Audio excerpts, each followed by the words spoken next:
أعوذ بالله من الشيطان الرجيم. بسم الله الرحمن الرحيم. شهر رمضان الذي أنزل فيه القرآن هدى للناس وبينات من الهدى والفرقان، فمن شهد منكم الشهر فليصم، ومن كان مريضا أو على سفر فعدة من أيام أخر، يريد الله بكم اليسر ولا يريد بكم العسر، ولتكملوا العدة ولتكبروا الله على ما هداكم ولعلكم تشكرون.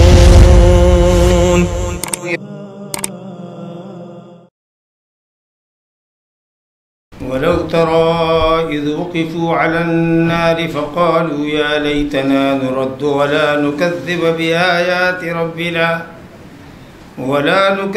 بآيات ربنا ونكون من المؤمنين، بل بدا لهم ما كانوا يخفون من قبل، ولو ردوا لعادوا لما نهوا عنه وإنهم لكاذبون.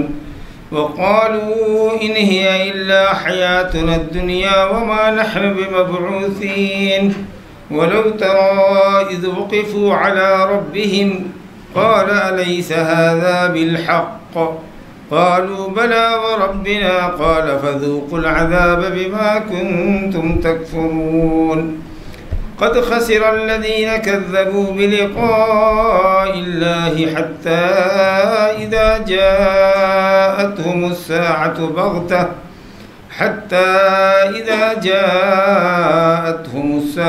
بغتة قالوا يا حسرتنا على ما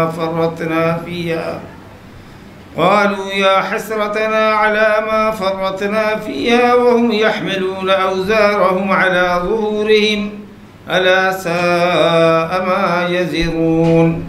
وما الحياة الدنيا إلا لعب ولهو وللدار الآخرة خير للذين يتقون فلا تعقلون. قد نعلم إنه ليحزنك الذي يقولون فإنهم لا يكذبونك ولكن الظالمين بآيات الله يجحدون. ولقد كذبت رسل من قبلك فصبروا على ما كذبوا وأوذوا حتى أتاهم نصرنا، ولا مبدل لكلمات الله، ولقد جاءك من نبأ المرسلين. وإن كان كبر عليك إعراضهم فإن استطعت أن تبتغي نفقا في الأرض أو سلما في السماء فتأتيهم بآية، ولو شاء الله لجمعهم على الهدى فلا تكونن من الجاهلين. إنما يستجيب الذين يسمعون، والموتى يبعثهم الله ثم إليه يرجعون۔ سورہ انعام کی آیات 27 تا 36 آپ کے سامنے پڑھی گئی ہیں۔ کل 10 آیتیں ہیں۔ اللہ تعالیٰ خطاب کر رہا ہے اپنے نبی سے، یہ ہر وہ شخص جو اس خطاب کا اہل ہے وہ سب اس میں داخل ہے۔ وَلَوْ تَرَى إِذْ وُقِفُوا عَلَى النَّارِ، اس سے پہلے جہنمیوں کا ذکر آیا ہے۔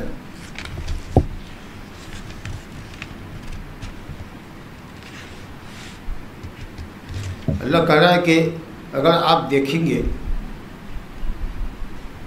اذ وقفوا علی النار، جب وہ جہنم پہ کھڑے کیے جائیں گے، اگر اس منظر کو آپ دیکھیں جس وقت یہ جہنمی جہنم پہ کھڑے کیے جائیں گے، لا کھڑے کیے جائیں گے، فرشتے ان کو دھکے دے کر لائیں گے، خود تو کوئی آنے والا نہیں ہے جہنم پر، کون عذاب کے سامنے آئے گا؟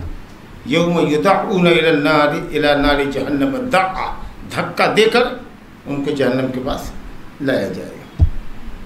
اس وقت جو وہ جہنم کی ہولناکی اور خطرناکی کو دیکھیں گے تو مشرکین اپنے گناہوں کا اعتراف کریں گے اور تمنا مستحیل شے کی کریں گے، کہیں گے یا لیتنا، اے کاش نرد، ہم دنیا میں لوٹا دیے جاتے، کیونکہ جہنم اب ہم نے اپنی آنکھ سے دیکھ لی، عذاب کو اپنے آنکھ سے دیکھ لیا، تو کاش کہ ہم لوٹا دیے جاتے دنیا کی طرف اور ہم رب کی آیتوں کو جھٹلاتے نہیں، وَنَكُونُ مِنَ الْمُؤْمِنِينَ، اور ہم مومنوں میں سے ہوتے، یعنی اب ایمان لے آتے۔ یہ اس وقت جہنم سے بچنے کے لیے یہ بہانہ کریں گے اور ایک مستحیل چیز کی تمنا کریں گے، کیونکہ دنیا میں واپس کیا جانا امر مستحیل ہے۔ لیتا کا استعمال امر مستحیل کی تمنا کے لیے ہوتا ہے یا انتہائی مشکل امر کی تمنا کے لیے ہوتا ہے، جیسے کوئی کہے یا لیت الشباب یعود، کاش جوانی میری لوٹتی۔ اب ظاہر ہے کہ بوڑھے آدمی کی جوانی تو نہیں لوٹے گی، اور وہ تمنا کرے یا لیت الشباب یعود، یا لیت الشباب یعود، کاش جوانی لوٹے۔ امر مستحیل کے لیے لیتا آتا ہے، یا امر عسیر کے لیے بہت سخت معاملہ ہو، جیسے کوئی کہے، فقیر کہے یا لیتنی کنت غنیا، کاش کہ میں غنی ہوتا۔ تو غنی ہونا محال تو نہیں ہے، لیکن مشکل امر ہے۔ ایک فقیر کے لیے بھیک مانگ رہا ہے، وہ چاہے کہ صاحب بہت بڑا مالدار ہو جائے، شہر میں اس کی تو 4 بلڈنگاں ہو جائے، تو یہ امر اس کے لیے خاصا مشکل ہے۔ تو یہاں پر مشکل امر کی تمنا کر رہے ہیں کہ مستحیل امر کی، مستحیل امر کی، کیونکہ دنیا میں لوٹایا جانا ان کا امر محال ہے۔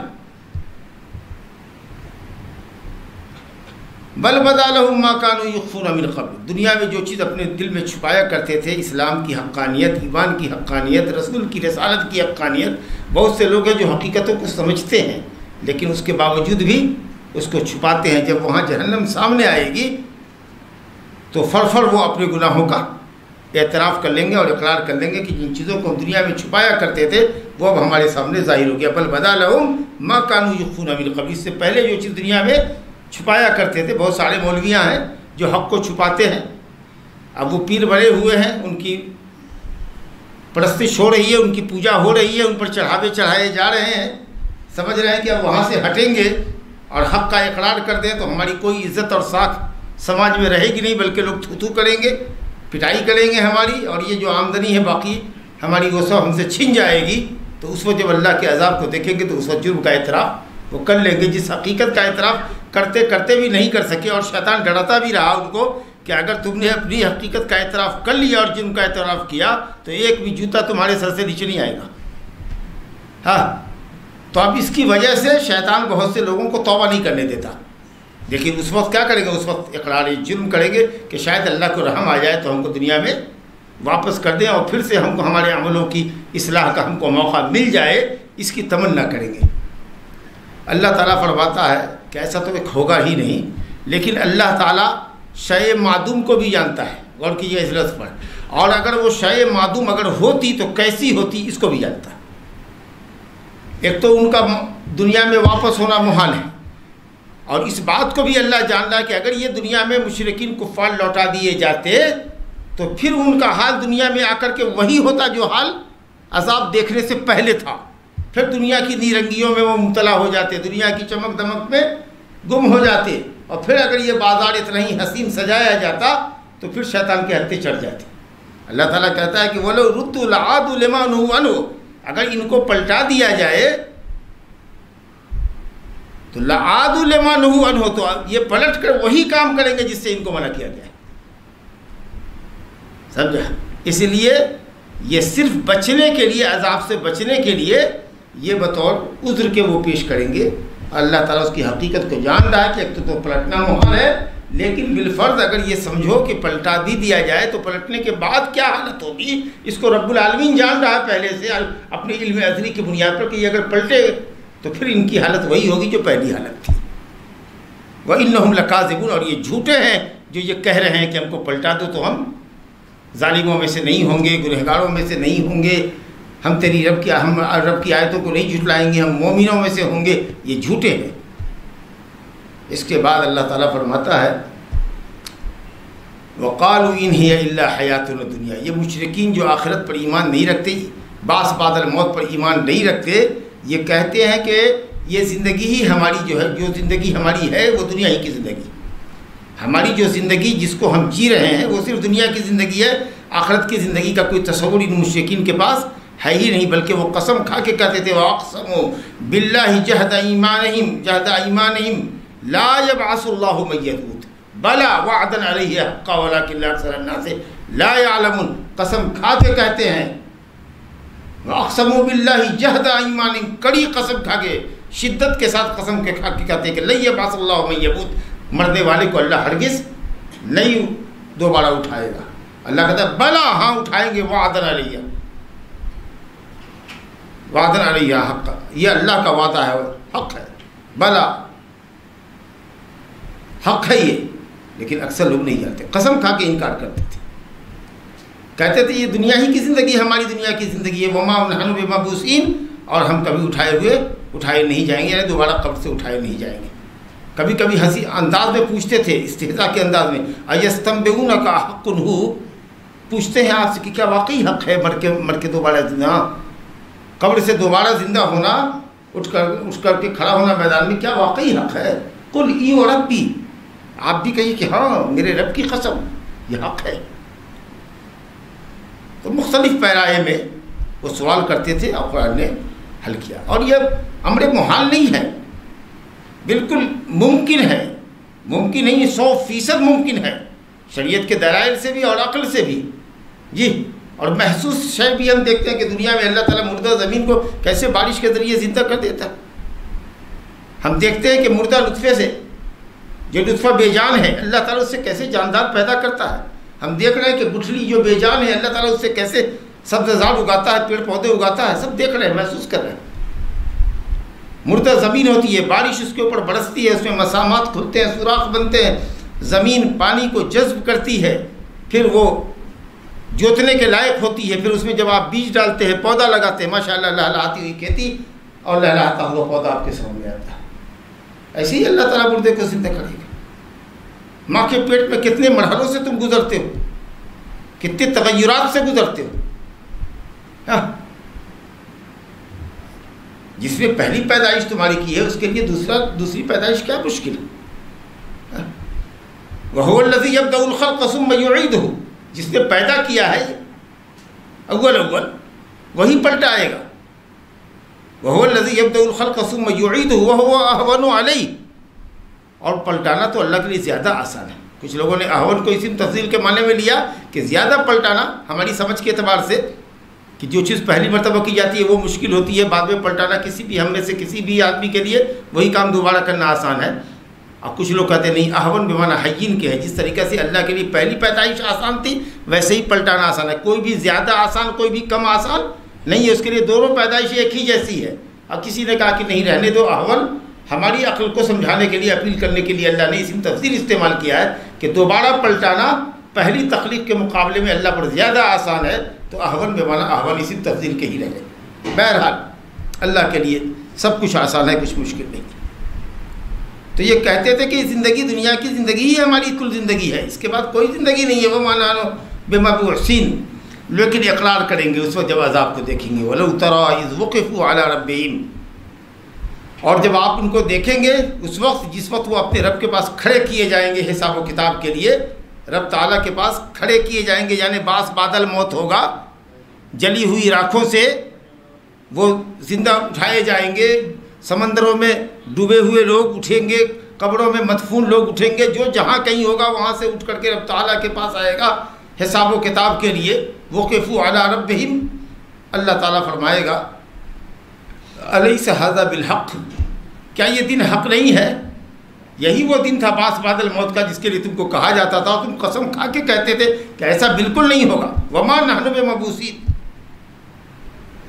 کیا یہ حق نہیں ہوا؟ آج تم ہمارے سامنے اٹھا کر نہیں حاضر کیے گئے، یہ جو عذاب دیکھ رہے ہو یہ کیا حق نہیں ہے؟ رب تعالیٰ پوچھے گا قالوا بھلا وربنا، قسم کھا کے کہیں گے. اب جب کہ دنیا میں کہتے تھے کہ رب تعالیٰ کی قسم کھا کے کہیں کہ اللہ تعالیٰ ہرگز کسی مردے کو دوبارہ زندہ نہیں کرے گا، وہاں کہیں گے بلا وربنا، ہاں ہمارے رب کی قسم، یہ بالکل حق ہو گیا، جس کو کبھی ہم ماننے کو تیار نہیں تھے. تب رب تعالیٰ کہے گا فذوقوا العذاب بما کنتم تکفرون، تو جاؤ جو کفر کرتے تھے، جس چیز کا انکار کرتے تھے، اس کے سبب جا کر کے عذاب کو چکھو. یہ امر اہانت کے لیے توہین کے، تو جاؤ جاؤ چکھو. اور چکھنے کا مطلب کیا ہوا کہ تجربہ کرو. حواس خمسہ ہے، 5 چیزیں ہوتی ہیں، چکھنے کی چیزیں، چھونے کی چیزیں، سونگھنے کی چیزیں، دیکھنے کی چیزیں، سننے کی چیزیں، لیکن اس میں سب سے زیادہ حواس خمسہ میں جو مضبوط حادثہ ہوتا ہے وہ چکھنا ہوتا ہے. اس لیے رب العالمین نے کہا فذوقوا، سنو، دیکھو، چھوؤ نہیں کہا. جہنم کو جا کے چھو کے دیکھو، سونگھ کے دیکھو، سن کے دیکھو کیسے چنگھار رہی ہے، کیسی ہولناکی ہے، کیسے کھول رہی ہے، اس کو کہا چکھو. کیونکہ سب سے زیادہ آدمی کسی چیز کو اگر محسوس کرتا ہے، زبان پہ ڈالیے آپ کو فوراً اس کا ٹیسٹ ملے گا. جیسے کہا فذوقوا العذاب بما کنتم تکفرون، جاؤ چکھو. مراد یہ ہے تجربہ کرو، باشروا العذاب، عذاب کو جا کر چکھو. قد خسر الذین کذبوا بلقاء اللہ، یقیناً وہ لوگ بڑے گھاٹے میں رہے جنہوں نے اللہ کی ملاقات کی تکذیب کی. اللہ سے ملاقات کا مطلب بعث بعد الموت. اللہ سے ملاقات تبھی نہ ہوگی جب آدمی مرنے کے بعد دوبارہ اٹھایا جائے گا، میدان محشر میں جمع کیا جائے گا، اللہ کے سامنے حساب و کتاب کے لیے پیش کیا جائے گا، تو اللہ تعالیٰ سے ملاقات ہوگی. اور اسی سے بعض علماء نے استنباط کیا کہ جب ملاقات ہوگی تو اللہ تعالیٰ کی رؤیت بھی ہوگی. جی ملاقات ہوگی، سامنا ہوگا تو رؤیت بھی ہوگی. بلا شبہ اہل سنت والجماعت کا عقیدہ ہے کہ اللہ تعالیٰ کا دیدار مومنین قیامت کے دن کریں گے. قرآن مجید کے اندر بھی آیت ہے وجوہ یومئذ ناظرۃ الی ربہا ناظرہ، اس دن کچھ چہرے بالکل تر و تازہ ہوں گے اور اپنے رب تعالیٰ کو دیکھ رہے ہوں گے. اب آپ کہے گا رب تعالیٰ کے ثواب کو دیکھ رہے ہوں گے، وہ اللہ تعالیٰ الی ربہا ناظرہ، چہرے اپنے رب کو دیکھ رہے ہوں گے، آپ کہے رب کی رحمت کو دیکھ رہے ہوں گے. عجیب بات ہے، تعویل کر رہے ہیں آپ. وہ حدیث میں ہے کہ تم لوگ رب تعالیٰ کو انکم سترون ربکم کما ترون القمر لیلۃ البدر، جس طرح 14ویں کی رات میں ایک چاند کو دیکھتے ہو. کوئی پریشانی تم کو دیکھنے میں نہیں ہوتی ہے، جہاں سے ہوتے ہو وہیں سے دیکھتے ہو. کسی کی گردن چھلانگنے کی نوبت نہیں ہوتی، کسی کو بیٹھا کر کے گردن اونچا کر کے دیکھنے کی ضرورت، چنگل پر کھڑا ہونے کی ضرورت نہیں ہوتی. جی 14ویں کی رات کو چاند کو دیکھنے کے لیے سب سے اونچے مینارے پر چڑھنے کی ضرورت نہیں ہوتی. جتنا ایزی وے میں تم 14ویں کے چاند کو دیکھتے ہو، اتنا ہی ایزیلی تم اللہ تعالیٰ کو دیکھو گے. دیکھنے کی مشابہت ہو رہی ہے تو اللہ تعالیٰ کو دیکھیں گے. لیکن یہ دیدار ملاقات کے وقت اور جنت کے وقت صرف مومنوں کو ہوگا، کفار کو نہیں ہوگا. کلا انہم عن ربہم یومئذ لمحجوبون، کلا انہم عن ربہم یومئذ لمحجوبون. اس دن مشرکین پردے میں رکھ دیے جائیں گے، حجاب میں ڈال دیے جائیں گے، حجاب کے پیچھے رکھے جائیں گے. اللہ تعالیٰ کا دیدار ان کو نہیں ہوا، کیونکہ یہ بہت بڑی نعمت ہے، بہت بڑی نعمت ہے. اللہ کا دیدار یہ سب سے بڑی نعمت ہے، جنت کی نعمتوں میں سب سے بڑی نعمت ہے. جب اللہ تعالیٰ لوگوں کو جنت میں داخل کر دے گا اور کچھ نہیں، کچھ بھی نہیں، سب ہو گیا، تو اللہ تعالیٰ کہے گا کہ کیا تم مجھ کو نہیں دیکھو گے؟ اللہ اکبر. یہ سب سے بڑی نعمت ہوگی اہل جنت کو. ورضوان من اللہ اکبر. جی کہ اللہ کا دیدار کر لیں گے اور اللہ کہے گا جاؤ آج سے میں راضی ہوا تم پر، کبھی ناراض نہیں ہوں گا. تو یہ سب سے بڑی نعمت ہوگی اہل جنت کو جو حاصل ہوگی. تو بھلا اللہ تعالیٰ کا دیدار جتنی بڑی نعمت ہے، کفار کیسے اس نعمت سے بہرہ ور ہو سکتے ہیں؟ اس لیے اللہ تعالیٰ ان کو پردے میں رکھے گا. تو ان کے لیے اگر یہ آیت کہیں تو کذبوا بلقاء اللہ کا مطلب یہ ہوا کہ بعث بعد الموت، مرنے کے بعد دوبارہ اٹھایا جانا. بس قد خسر الذین کذبوا بلقاء اللہ، جو اللہ سے ملاقات کی تکذیب کرتے ہیں انہوں نے گھاٹا اٹھائیں گے اس دن. لیکن وہ گھاٹا اتنا یقینی ہے کہ اس کو اللہ تعالیٰ نے ماضی کے صیغے کے ساتھ ذکر کیا کہ اس نے گھاٹا اٹھایا، وہ گھاٹا ہی میں ہے. حتی اذا جاءتہم الساعۃ بغتۃ، جب ان کے پاس قیامت اچانک آئے گی. قیامت اچانک آئے گی. اللہ اکبر. ایک تو موت بھی اچانک کسی کی آتی ہے تو آدمی دم بخود رہ جاتا ہے، کیا ہوا؟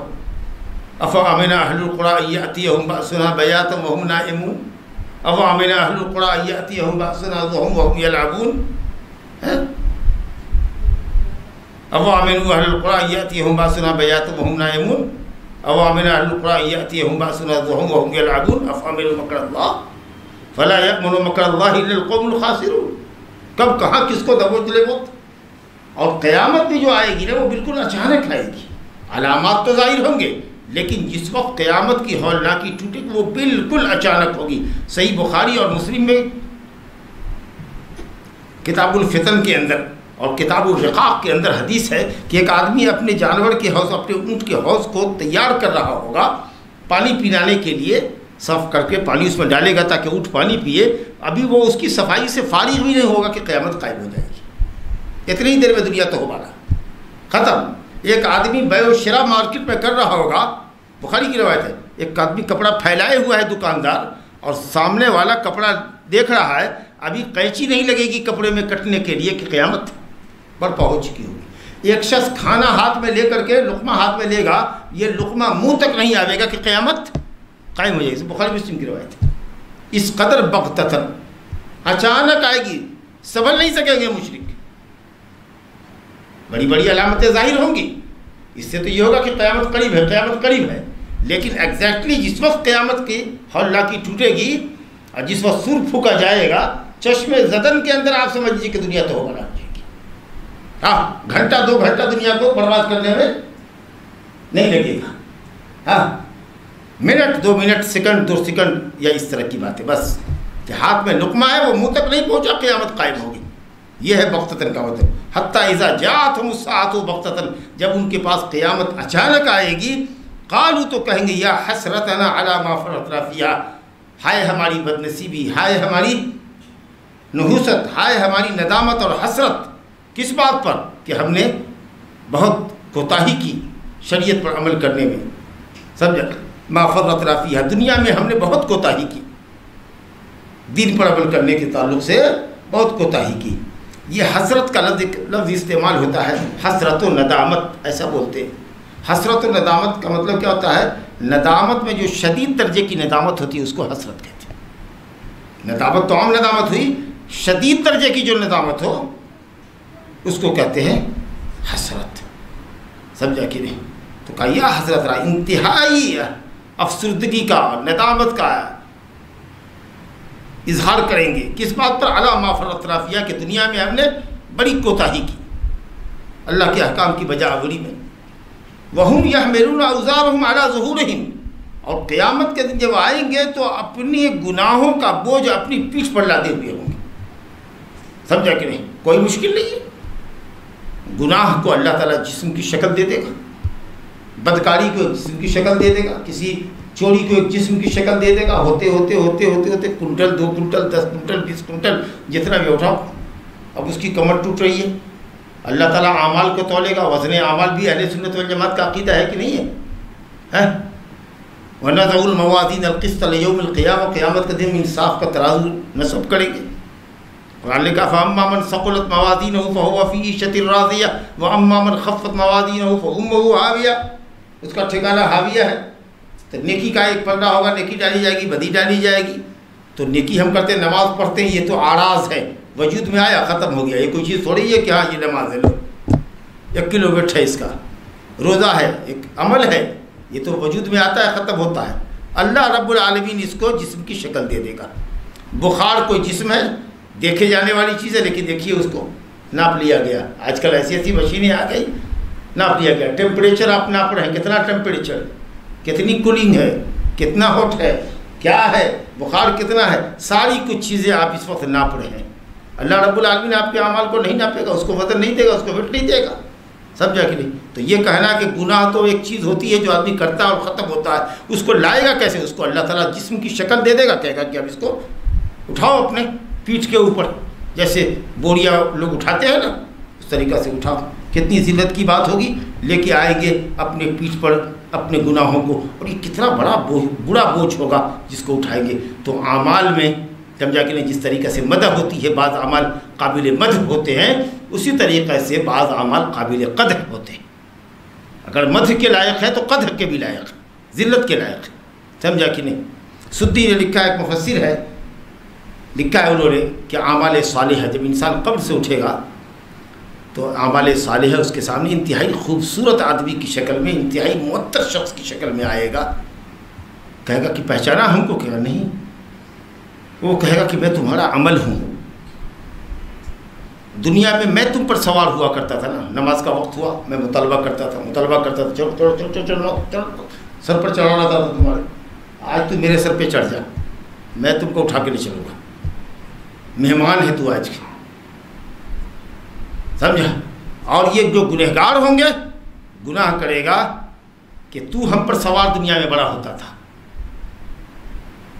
ہم تیری سواری بنے ہوئے تھے، آج ہم تم کو اپنی سواری بنائیں گے، اب تو جھک میں تیرے بدن پہ چڑھتا ہوں، جھک کر کے کمر خمیدر ہم کو اٹھا کر لے چلے.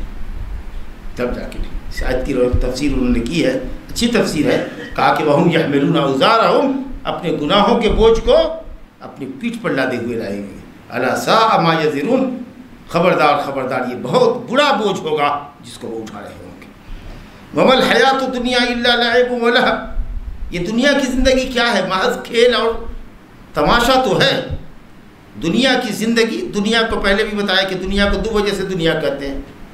ایک تو دونوں سے ہے کہ اس کا زوال سری ہے، قریب ہے، جلدی ختم ہونے والی ہے. دنیا کا فنا ہونا قریب ہے. اس لیے آخرت کو آخرت کیوں کہتے ہیں کہ وہ دنیا کے بعد آئے گی. جی آخر شے جو ہوتی ہے وہ بعد آتی ہے، دنیا پہلے ہے، آخرت بعد میں ہے. اور دنیا کو دنیا اس لیے کہتے ہیں کہ دنی سے ہے، دنیا دنی سے ہے، دنیا دنی گھٹیا ہے، گھٹیا دنیا ہے. اس کی نعمت جو بھی ہے وہ سب گھٹیا ہے، آخرت کے مقابلے میں کچھ ہے ہی نہیں. اچھا کوئی بھی دنیا میں انسان آپ کو ایسا نہیں ملے گا جو جسم کے اعتبار سے اور قلب کے اعتبار سے، دونوں اعتبار سے پوری زندگی سکون اور عافیت میں رہتا ہو. اگر دنیا والوں کے پاس دولت ہے، بہت دولت ہے، بڑی عیاشی کر رہے ہیں، خوب آرام اور عیش کی زندگی گزار رہے ہیں، تو دل میں قلق ہے، بے چینی ہے، اضطراب ہے. اور مومنوں کے یہاں اگر دل کے اندر سکون اور اطمینان ہے تو جسمانی امراض اور آزار سے بھی وہ دوچار ہوتے ہیں. جی دل سکون ہے ایمان سے، اللہ کے ذکر سے دلوں کو اطمینان ہے، لیکن مومن آخر بیمار پڑتا ہے کہ نہیں، تنگی کا اور فاقے کا شکار ہوتا ہے کہ نہیں ہوتا. لیکن جنت ہی ایک جگہ ہے جہاں آدمی جسم اور روح اور قلب سب کے اعتبار سے نعمت کے اندر ہوگا. جسم کو کوئی تکلیف ہوگی نہ قلب کو کوئی تکلیف ہوگی، ایک دم نعمت میں رہیں گی، ایک دم نعمت میں رہیں گی. فَلَا تَعْلَمُ نَفْسٌ مَا أُخْفِيَ لَهُم مِّن قُرَّةِ أَعْيُنٍ جَزَاءً بِمَا كَانُوا يَعْمَلُونَ. جتنی نعمتیں ہوں گی سب آنکھوں کو ٹھنڈک دیں گی، دل کو ضرور ملے گا، جسم کو فرحت ملے گی ہر طرح سے. سمجھا؟ تو دنیا لہو ہے اور لعب ہے، لعب اور لہو. لعب کا تعلق جسم سے ہوتا ہے، جو کھیل آدمی جسم سے کھیلتا ہے اس کو کیا کہتے ہیں؟ لعب. کیا کھیل کھیل رہے ہو، جو بھی کھیل کھیل رہے ہو جسم سے کھیلتے تو. اللہ کا تعلق قلب سے ہوتا ہے. لہو یلہو یہ غافل کرتی ہے، یعنی وہ کھیل جو دنیا کا کھیل آپ کا ہے، دنیا کی محبت جو آپ کے دل میں ہے، یہ آپ کو آخرت سے غافل کرتی ہے. لہا یلہو والے غافل کرنا. تو جو چیز دل کو آپ کے دین سے غافل کرے وہ لہو ہے، اور جو جسم کو آپ کے مشغول کرے اور اس کا کوئی فائدہ بھی نہ ہو. آپ کو فائدہ بولے تو آخرت کے اعتبار سے. اب بتائیے نا دنیا میں کوئی کھیل آپ بتائیے جو کھیلے، کرکٹ ہی کا کھیل کھیلے، وقت ضائع ہوتا ہے، کھیلتے ہیں آپ، پیسہ ملتا ہوگا، لیکن یہ کوئی کہہ سکتا ہے مائی کا لال کی آخرت میں ثواب ہوگا اس کو؟ بولیے بھائی، نہیں ہو. سمجھا کہ نہیں؟ ہاں جہاد کی اگر تربیت ہوتی ہو، جہاں ہوتی ہے اسلامی ملکوں کے اندر، اگر سپاہیوں کو تربیت دی جاتی ہے، سمجھا کہ نہیں، تو یہ اپنے ملک کی حفاظت کے لیے ہے. سمجھا کہ نہیں؟ ملک کی سرحد کی حفاظت کے لیے جو سپاہیوں کو ٹریننگ دی جاتی ہے، اگر وہ مسلم ہیں تو وہ ان کے لیے عبادت ہے، وہ کھیل ان کے لیے عبادت ہے. اسی نبی صلی اللہ علیہ وسلم گھوڑ دوڑ کا مقابلہ کرتے تھے، اونٹوں کے دوڑ کا مقابلہ کیا کرتے تھے، حبشہ والوں کو تلوار بازی کیا کرتے تھے. یہ جنگی مشقیں ہوا کرتی تھی اسلام کی اشاعت کے لیے. تو یہ آخرت کے لیے تھا. لیکن دنیا کے جو کھیل تماشے ہیں جن کو آپ جسموں سے کھیلتے ہو، یا وہ چیزیں جو آپ کو آخرت سے، اللہ کے ذکر سے اور عبادت سے آپ کو غافل کرتی ہو، دنیا اسی کا نام ہے، لعب کا نام ہے یا لہو کا نام. اس کی کوئی حقیقت نہیں ہے، واللہ کوئی حقیقت نہیں ہے. اللہ نے کہا وَلَلدَّارُ الْآخِرَةُ خَيْرٌ لِلَّذِينَ يَتَّقُونَ أَفَلَا تَعْقِلُونَ، آخرت کا گھر یقیناً بہتر ہے ان لوگوں کے لیے جو اللہ تعالیٰ کا تقوی اختیار کرتے ہیں، جو اللہ کی اوامر کی بجاوری کو اور اس کی منہیات سے اجتناب کو جہنم سے بچنے کے لیے ڈھال اور دیوار بناتے ہیں۔ ایسے متقیوں کے لیے آخرت کا گھر بہت بہتر ہے، بہت بہتر ہے۔ کوئی کمپیریزن ہی نہیں ہے دنیا کا آخرت سے، اس کی نعمت کا آخرت کی نعمت سے۔ کہا اگر دنیا کی کوئی حقیقت اللہ تعالیٰ کے یہاں ہوتی، ترمذی کی حدیث ہے کہ لو کانت الدنیا تعدل عند اللہ جناح بعوضۃ ما سقى منها کافرا ولو شربت ماء، اگر دنیا کی کوئی حقیقت اللہ کے پاس ہوتی تو کافر کو ایک گھٹ پانی بھی نصیب نہیں ہوتا اس کے کفر کی وجہ سے، لیکن کوئی چونکہ حقیقت نہیں ہے اس لیے اللہ تعالیٰ کافروں کو بھی دنیا دے رہا ہے، بلکہ کہیں زیادہ ہی اس نے دے رکھا ہے مسلمانوں کے مقابلے۔ اور کہا بھی ہے ہمارے اطمینان کے لیے، حدیث آئی ہے الدنیا سجن المومن و جنت الکافر، دنیا مومن کے لیے قید خانہ ہے اور کافروں کے لیے جنت ہے۔ اللہ مزے جتنے چاہے لوٹ لے، لیکن اس کے بعد دائمی عذاب ہے۔ اب مسلمان جو بھی تکلیف برداشت کرے وہ چند روزہ ہے، اس کے بعد اس کے لیے دائمی راحت ہے، دائمی نعمت ہے۔ تو آدمی وقتی لذت کے اوپر دائمی نعمت کو قربان کر دے، اس سے بڑی بیوقوفی اور کیا ہوگی؟ بل تؤثرون الحیات الدنیا والآخرۃ خیر وابقیٰ۔ اللہ اکبر۔ ایک یہودی تھا مصر کے بازار میں، بڑا چالاک ہوشیار یہودی تھا، پریشان حال تھا، گرمی اور دھوپ کی وجہ سے بہت بے چین تھا۔ علامہ حافظ احمد بن حجر عسقلانی رحمۃ اللہ علیہ جو شارح بخاری ہیں، بہت بڑے علامہ، یہ چیف جسٹس تھے مصر میں، بڑا عہدہ تھا ان کا۔ تو بگی پر سوار ہو کے جا رہے تھے، بازار سے گزرے، گھوڑے کی بگی رہی ہوگی یا خچر کی بگی رہی ہوگی، لیکن بگی تھی، کچھ مال اپنا ہکا رہا تھا اور یہ باقاعدہ آرام سے بیٹھے ہوئے تھے۔ وہ یہودی جو بالکل نڈھال تھا، پریشان حال تھا، وہ آیا اور اس نے بگی کے گھوڑے کی لگام پکڑی اور کہا کہ قاضی صاحب ایک سوال کا جواب دیجیے، آپ جس نعمت میں ہیں اور جتنی شان اور شوکت سے بیٹھ کر کے بگی پر آپ جا رہے ہیں وہ آپ دیکھ رہے ہیں، اب میں یہودی جس حالت میں ہوں، جس پریشانی میں ہوں، وہ بھی آپ دیکھ رہے ہیں۔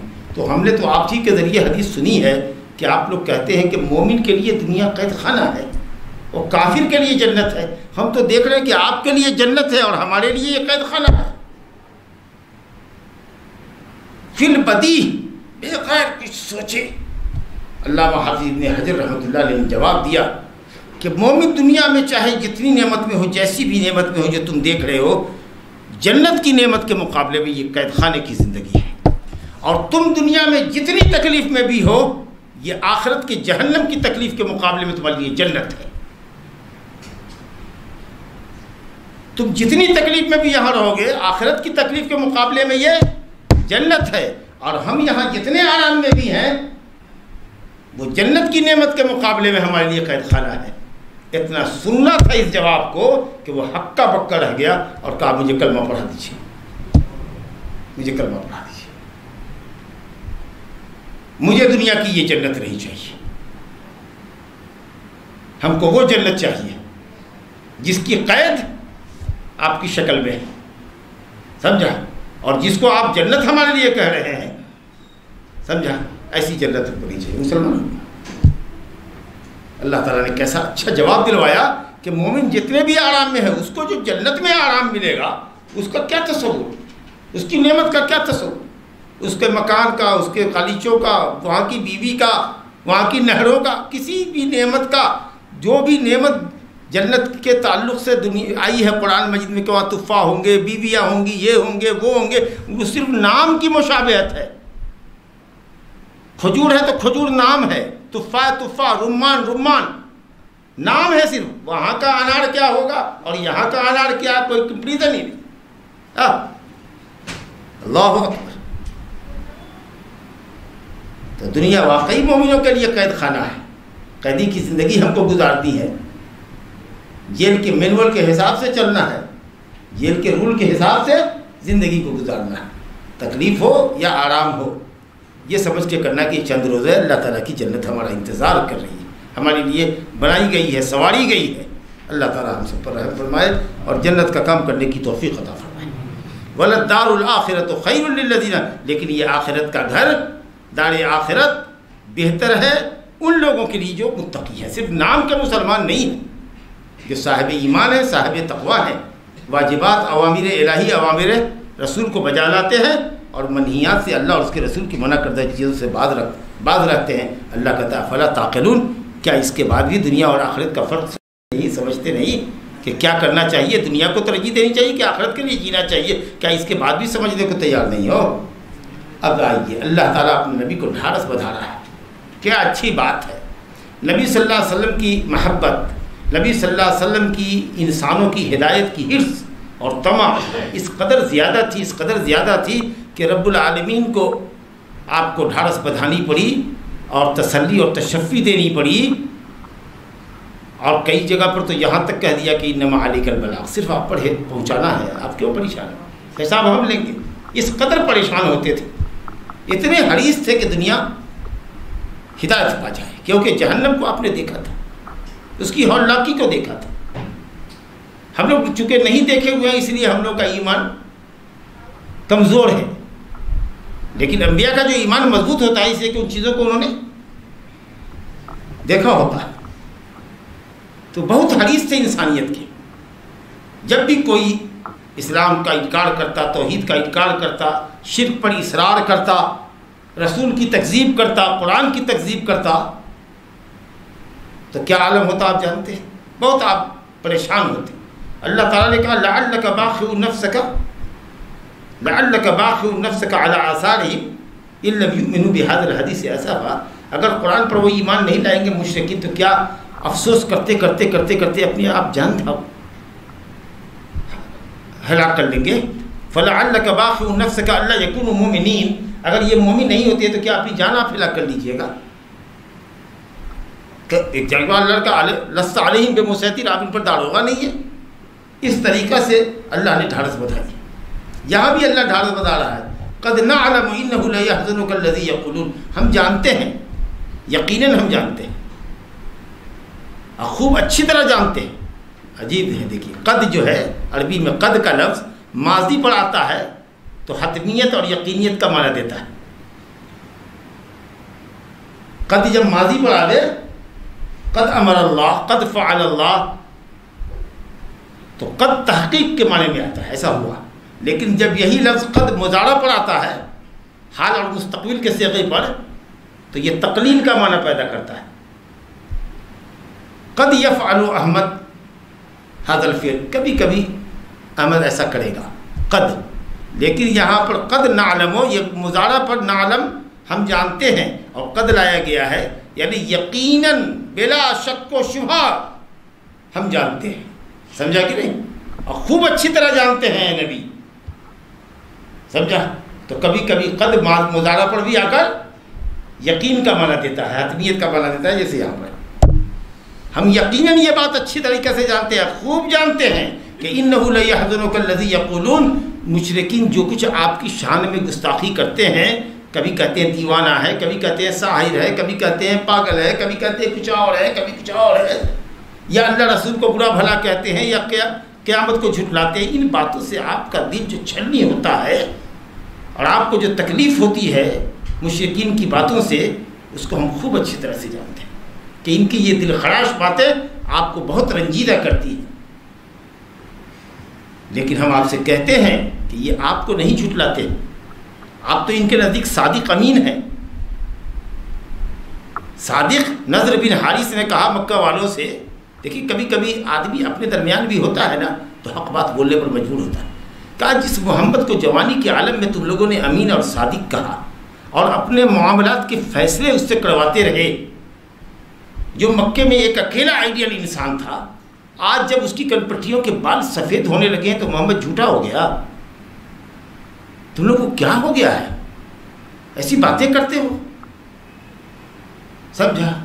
کسی نے ابو جہل سے کہا کہ ابو جہل کیا کہتے ہو محمد کے بارے میں؟ کہا واللہ محمد سچا ہے، لیکن ہمارے اور محمد کے خاندان میں، بنو ہاشم کے خاندان میں ہمیشہ مقابلہ ہوتا رہا، گھڑ دوڑ کا مقابلہ ہوتا رہا، غلاموں کو آزاد کرنے کا مسئلہ رہا، مہمان کی مہمان نوازی کا مسئلہ رہا، جود و سخا کا مسئلہ رہا۔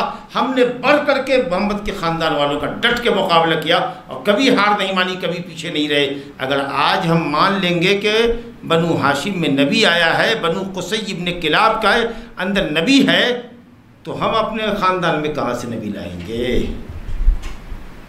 اس لیے ہم محمد کے ہزار سچے ہونے کے باوجود بھی ہم نے اس کو جھوٹا کہنے کی قسم کھا رکھی ہے۔ اخنس بن شریق اور یہ ابو جہل دونوں دوست تھے۔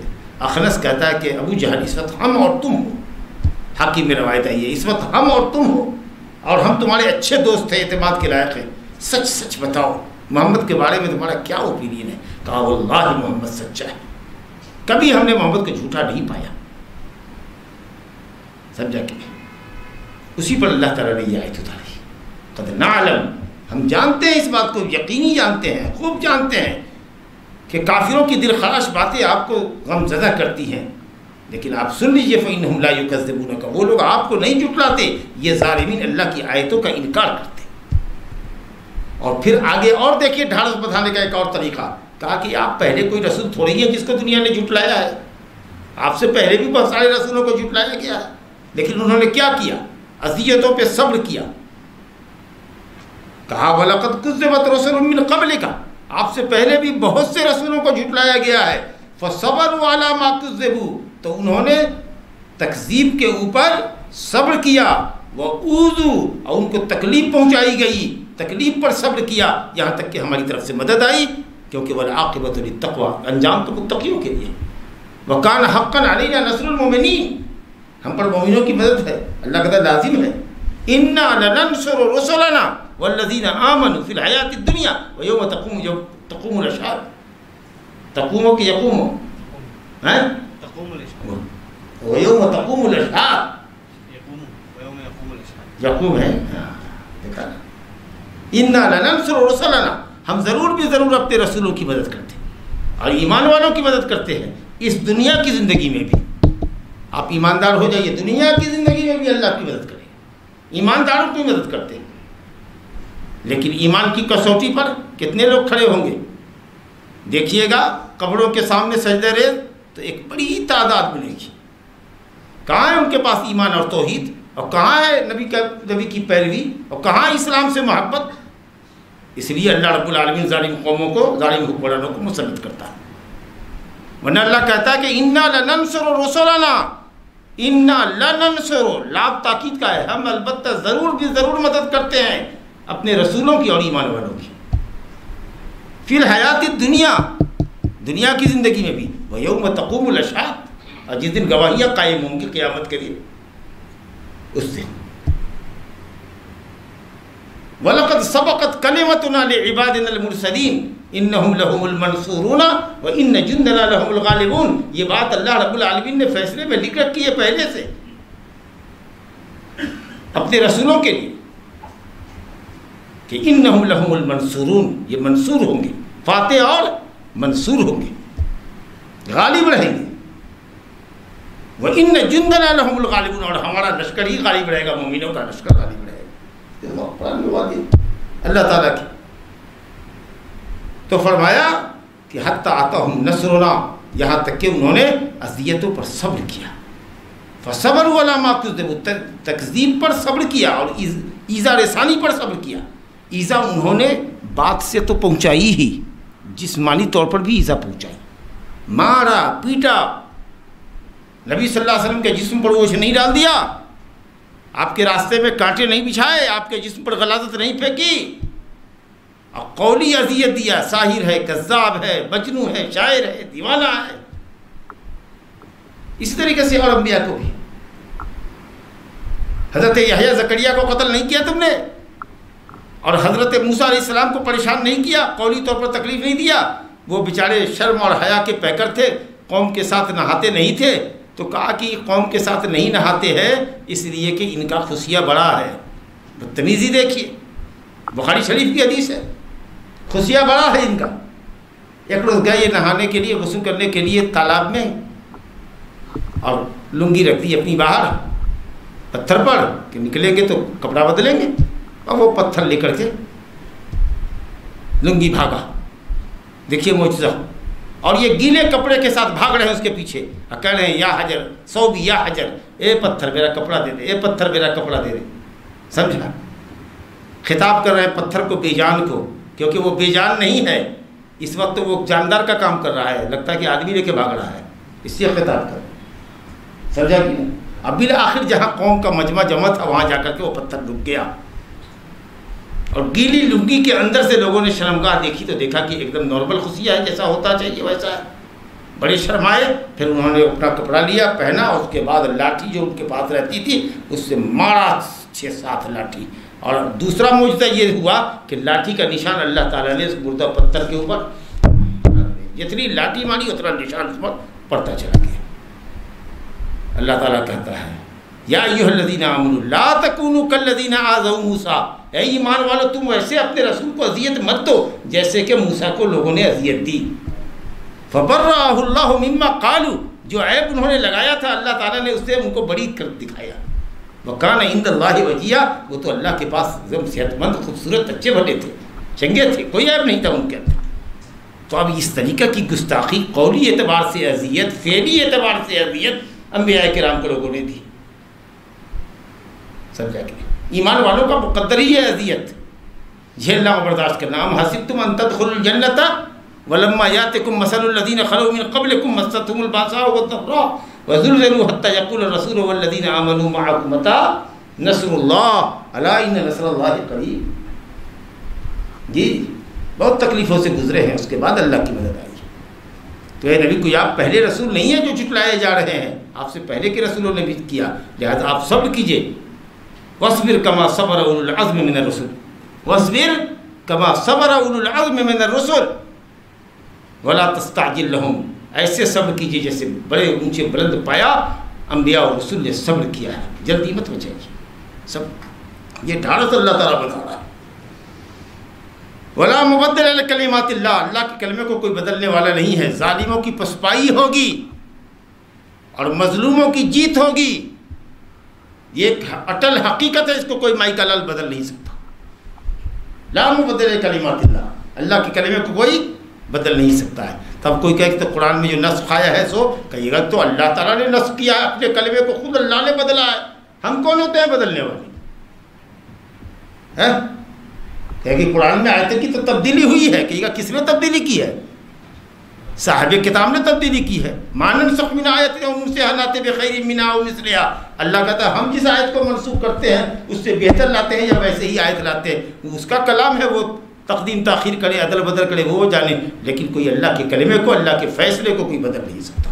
وَلَقَدْ جَاءَكَ مِن نَبَإِ الْمُرْسَلِينَ، اور رسولوں کے اہم واقعات، نبا کہتے ہیں اہم خبر کو، وہ آپ کے پاس آ چکی ہے کہ کس کس طریقے سے قوموں نے اپنے نبیوں کو پریشان کیا ہے اور کس طریقے سے انہوں نے صبر اور شکیب کے ساتھ قوموں کا مقابلہ کیا ہے، اور اللہ رب العالمین نے ان کو فتح و نصرت سے بہرور کیا ہے. آپ کے لیے انبیاء کی تاریخ کے اندر بہت بڑی عبرت ہے، نصیحت ہے. آپ نے خود دیکھا ہے خواب کی دنیا میں کہ ہم نے آپ کو دکھایا کہ کوئی نبی ہے کہ جس کے پاس 10 آدمی ہیں، ایک نبی ہے جس کے ماننے والے کل 10 ہیں، ایک نبی ہے جس کے ساتھ 2 ہے، ایک نبی ہے جس کے ماننے والے صرف 1 ہے. بعض نبیوں کو آپ نے دیکھا ہے کہ اس کے پاس 1 بھی نہیں ماننے والا ہے، پوری زندگی اس کی گزر گئی دعوت تبلیغ میں. آپ نے حضرت نوح علیہ السلام کا بھی واقعہ سنا ہے کہ حضرت نوح 950 سال تک دعوت تبلیغ کرتے رہے، اب بجز چند نفوس کے کوئی مسلمان نہیں ہوا. پوری تاریخ ہے آپ کے ساتھ. وَإِنْ كَانَ كَبُرَ عَلَيْكَ إِعْرَاضُهُمْ، اب اس سے آگے کیا کہیے گا؟ پھر بھی ان کا اعراض، مشرکین کا روگردانی کرنا اسلام سے، حق سے اگر آپ کو بھاری گزرتا ہے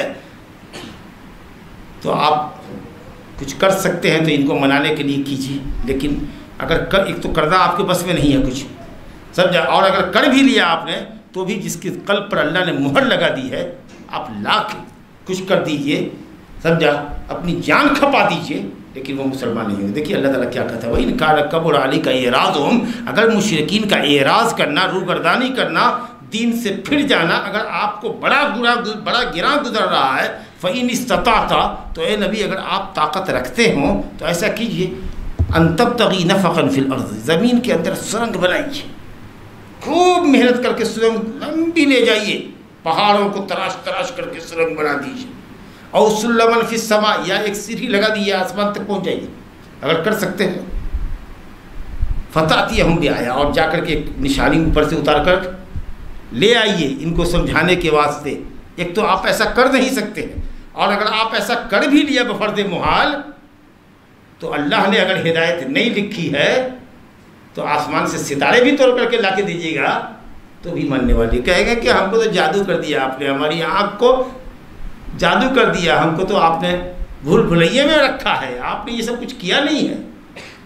کیوں اتنا پریشان ہوتے ہیں؟ ضروری ہے کہ وہ کہے ہر دن کہے کہ نیا نیا معجزہ دکھاتے جاؤ، نئی نئی آیتیں لاتے جاؤ، نیا نیا وہ کچھ مطالبہ کرتے رہتے ہیں، اور ہر دن آپ پورا کرتے جائیے، پورا کرتے جائیے، پورا کرتے جائیے؟ نہیں، ایسا کچھ نہیں ہوتا۔ اگر اللہ چاہتا تو ان کو ہدایت پر اکٹھا کر دیتا، لیکن آخر ہدایت پر اکٹھا نہیں کر رہا ہے پوری دنیا کو، اس میں کوئی حکمت ہے اس کی۔ وہ جانتا ہے کہ کچھ لوگوں کے دل سنگلاخ زمین کی مانند ہے جس میں کوئی پودا لگنے والا نہیں ہے۔ اللہ تعالیٰ کا کلمہ حق عذاب کا کلمہ ان کے اوپر ثبت ہو چکا ہے، ضلالت کی مہر ان کے اوپر لگ چکی ہے۔ وہ جانتا ہے ان کے نیچر کو، فطرت کو، کہ یہ کبھی بھی مسلمان ہونے والے نہیں ہیں، اسی لیے ان پر کوئی محنت کارگر نہیں ہوتی ہے۔ فلا تکونن من الجاہلین، تو آپ جاہلوں میں سے ہرگز مت ہوئیے۔ اتنا پریشان ہونا اور اس طریقہ سے ان کے پیچھے بڑھنا، اس کا یہ مطلب نہیں کہ نعوذ باللہ نبی صلی اللہ علیہ وسلم جاہل تھے یا نبی صلی اللہ علیہ وسلم نے جہالت کا کام کیا۔ اللہ تعالیٰ نصیحت کر رہا ہے کہ اب اگر اس کے بعد بھی آپ کی بے چینی یہی رہی اور اسی انداز کی بات آپ سوچتے رہے کہ کون سی آیت لائے کہ جو ان لوگوں کے دل کو موم کر دے اور ان لوگوں کے دل میں کفر کی جگہ ایمان آ جائے اور ظلمت دل سے ختم ہو کے نور ایمان سے ان کا سینہ منور ہو جائے، کون سی آیت لائے، کون سا معجزہ لائے، تو اس طرح کی باتیں جو آپ سوچیے گا کیجیے گا تو یہ نادانی ہوگی، یہ نادانی ہوگی۔ لہذا ہم کو جب جو سمجھ میں آتا ہے ہم آپ کے ساتھ اتارتے ہیں، اور سب سے بڑا معجزہ آپ کے پاس ہے قرآن مجید کی شکل میں، اور ایک کیا کئی معجزے آپ کے پاس ہیں، لیکن کوئی نہ مانے تو ہزار نصیحتیں ان کے لیے کافی نہیں ہیں، اور کسی کو اللہ تعالیٰ نے قبول حق کی صلاحیت دی ہو تو ایک دلیل اس کے لیے کافی ہوتی ہے حق قبول کرنے کے لیے۔ ارے انما یستجیب الذین یسمعون، باتوں کو کون قبول کرتا ہے بھائی؟ باتوں کو کون قبول کرتا ہے؟ وہ جو باتوں کو سنتا ہے، جو زندہ ہے۔ یہ کفار تو مردہ ہیں۔ ومن کان میتا فاحییناہ، جو بھی کافر ہے وہ مرا ہوا ہے، ہم نے اسلام کے نور سے ان کے سینے کو منور کیا، اسلامی تعلیمات سے زندگی ملی، وحی الہی کو روح کہا گیا ہے، یہ روح ہے، زندگی ہے۔ ومن کان میتا فاحییناہ، جو مردہ تھا ہم نے اس کو زندہ کیا، اسلام سے زندگی آتی ہے، تو مردہ ہے، ان کے دل کو کیا لگ رہا؟ یا یہ کہہ لیجیے کہ مومنوں کا دل زندہ ہے اور کافروں کا دل مردہ ہے کفر کی وجہ سے۔ کہا کہ انما یستجیب الذین یسمعون، یستجیبون ای یجیبون، باتوں کو قبول کرتے ہیں وہ جو سنتے ہیں۔ والموتى یبعثهم اللہ، مردہ تو قیامت کے دن ہی اٹھے گا، اللہ اس کو اٹھاوے گا، اسی دن وہ سنے گا۔ گویا کہ مردہ سنتا نہیں ہے، مردہ سنتا نہیں ہے۔ کافروں کو تشبیہ دی جا رہی ہے کس سے؟ مردوں سے۔ اللہ اکبر۔ تو مشبہ بہ جس سے تشبیہ دی جاتی ہے وہ اقویٰ ہوتا ہے، سمجھا؟ ان کے سننے کو نہ سننے کو مردے سے تشبیہ دی جائے گی، یہ جتنے بہرے ہیں اور نہیں سن رہے ہیں، اس سے زیادہ نہ سننے والے کون ہیں؟ مردہ۔ مگر یہ کہ خاص وقت میں جب اللہ ان کو سنائے، اللہ ان کو سنائے۔ ویسے ایکچولی مردہ سنتا نہیں ہے۔ انک لا تسمع الموتى، انک لا تسمع الموتى، آپ مردوں کو سنا نہیں سکتے۔ اللہ، لیکن ہاں جو حدیث میں آتا ہے کہ مردے جب آپ قبرستان سے نکلتے ہیں تو یسمعون قران علیہم، لوگوں کے جوتے کی چاپ سنتا ہے، اس وقت اس کے اندر روح ڈالی جاتی ہے۔ یا نبی صلی اللہ علیہ وسلم نے جنگ بدر کے مشرک مقتولین کو جو قلیب بدر میں گڑھے میں اٹھا کے پھینکے گئے تھے، ان سے آپ نے خطاب کیا کہ کہو کیسا پا رہے ہو مزہ کفر کا؟ تو کہا لوگوں نے آپ مردوں سے گفتگو کر رہے ہیں۔ کہا انہم لیسمعون الان ما انتم باسمع منہم الان، تم ان سے ابھی زیادہ نہیں سنتے، تم سے زیادہ یہ سن رہے ہیں۔ وہ اللہ نے ان کو سنانے کے لیے ان کے اندر جان ڈالی ہے اور سماعت ڈالی ہے۔ تو اللہ جب سناوے جس کو سناوے، اس سے انکار نہیں ہے، لیکن مردے ایکچولی سنتے نہیں ہیں۔ یہ سب جانتا ہے جو مرا ہوا ہے آپ کے سامنے مرا ہوا ہے، آپ کتنا بھی آپ اس کو دھکا دیجیے، کتنا بھی آپ اس کو جن چھوڑیے، وہ ذرا بھی اس کے اندر حرکت نہیں ہے، کتنی بھی آواز لگائیے وہ آپ کی آواز کا جواب نہیں دے گا. یہ تو بالکل حقیقت ہے. اب بھول بھلائیے میں کیوں ہیں لوگ, یا متشابہات سے کیوں استدلال کرتے ہیں, سمجھا, یا مغالطہ کیوں ڈالتے ہیں کہ صاحب مردے سنتے کیسے نہیں ہیں. مردے تھوڑی ہیں, وہ تو اولیاء کرام ہیں, بزرگان دین ہے, وہ زندہ ہیں. ارے کہاں زندہ ہے بھائی, قبر میں زندہ ہے نا. تو قبر کی زندگی دنیا کی زندگی سے ٹوٹلی ڈیفر کرتی ہے, اس کو اسے کیا لینا دینا. تو کہا بہرحال اللہ تعالیٰ نے کہ سنتے جواب دیتے ہیں وہ لوگ جو سنتے ہیں, اور مردوں کو تو اللہ تعالیٰ قیامت کے دن اٹھائے گا, اس دن وہ سنیں گے. گویا قیامت سے پہلے وہ سننے والے نہیں ہیں. ثم الیہ یرجعون, اور پھر اللہ ہی کی طرف سے پلٹائے جائیں گے. اس دن دودھ کا دودھ پانی کا پانی ہوگا, اور اچھے لوگوں کو اچھا بدلہ ملے گا, برے لوگوں کو برا بدلہ ملے گا. آپ صبر کیجئے اور انتہائی صبر و شکیب کے ساتھ دعوت کا کام کیے جائیے, اور زیادہ پریشان مت ہوئیے کہ اپنے آپ کو ہلاک کر دیں. سمجھا کہ ان کی اذیتوں پر صبر کیجئے, دیکھیے گا کہ انشاءاللہ انجام آپ کے ہاتھ ہوگا, اور آپ کا کلمہ بلند ہوگا, اور اللہ تعالیٰ نے آپ کی زندگی کے اندر ہی جزیرۃ العرب میں اسلام کا ڈنکا بجا دیا. پورا جزیرۃ العرب آپ کی زندگی میں مسلمان ہو گیا, اور 100 سال نہیں گزرے کہ دنیا کے کونے کونے تک اسلام پہلی صدی ہجری کے اختتام تک پہنچ گیا. اللہ رب العالمین مسلمانوں کی عظمت رفعت تک کو واپس کرے, اور اللہ تعالیٰ اسلام کی اور مسلمانوں کی ہر طرح مدد فرمائے, اور اللہ تعالیٰ ہم کو اپنی رضا اور خوشنودی کے کام کی دنیا میں توفیق دے, اور دکھ سکھ سے جیسی بھی زندگی ہماری کرتی ہے اس پر اللہ تعالیٰ قناعت دے, لیکن آخرت کی نعمت سے, جنت کی نعمت سے اللہ تعالیٰ ہم سب میں سے کسی کو بھی محروم نہ فرمائے. آمین. صلی اللہ علیہ وسلم محمد و آلہ وصحبہ وسلم.